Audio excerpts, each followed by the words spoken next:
أهلا يا جماعة، أنا توا في الطريق. نزلت كي فوت شنني جديدة بحكاية 4 كيلومتر في شطرة ثنية. عرضتني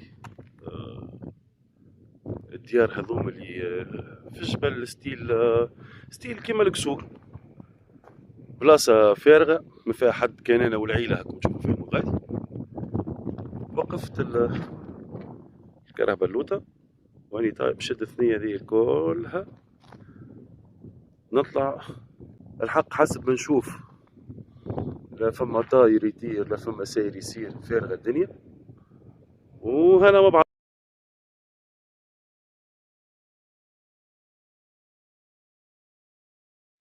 يا جماعة شوفوا وأنا طالع. هذه الجبانة متاعهم. شوف ناس قبل كيفاش تدفن بالطريقة الإسلامية.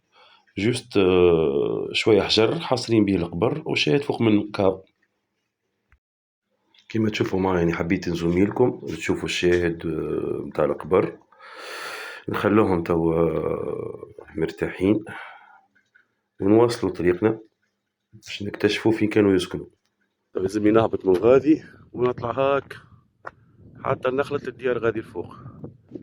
هاكم معايا. توا وصلت للبلاصة هذه بازي بيتو فيها في الغنم. معناتها نتصور القرية الفوق ما فيها سكان. وكيف كيف الطريق خايب شوية، باش نوقف الفيديو حتى اللي نخلط.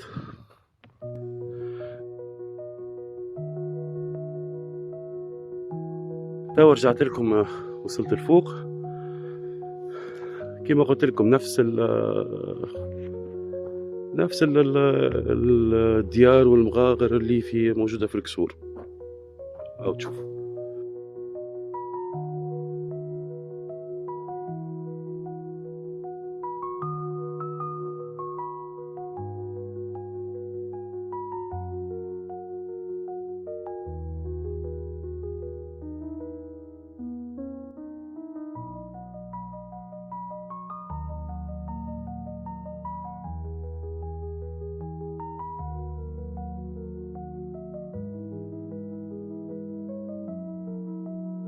أوكي. طلعت وقفت غادي، وطلعت أنا والعائلة هكا مشينا وطلعنا من الجبل حفين الحجر هذي لهنا. فما ثنية عربي تبعنا.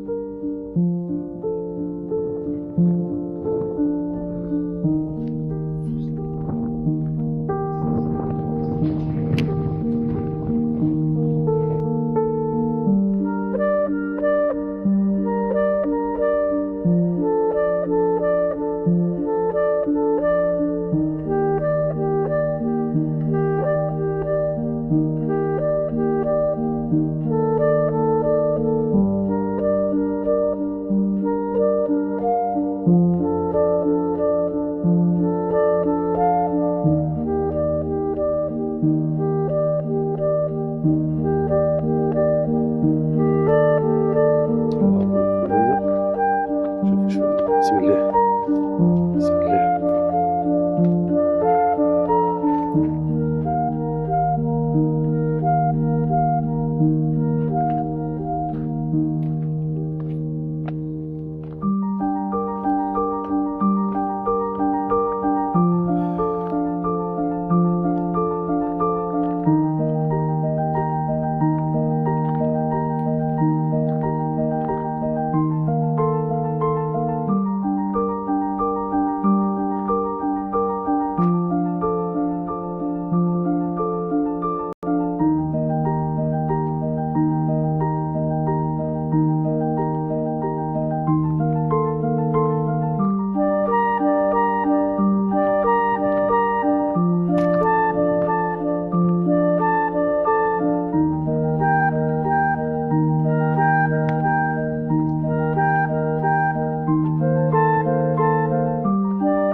برشا حجر طالع، ما يشجعكش انك تدخل للداخل وتشوف، خوف.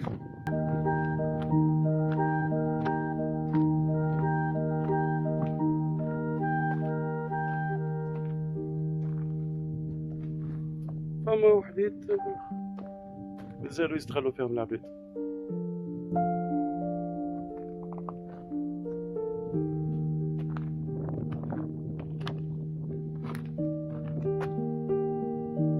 وزادة في الجبل الآخر مقابلني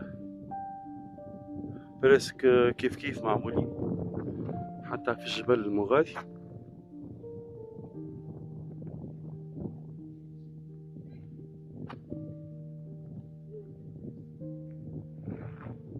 ونحن توا باش نكملو مع الطريق هذايا الغادي ورا الجبال هذا.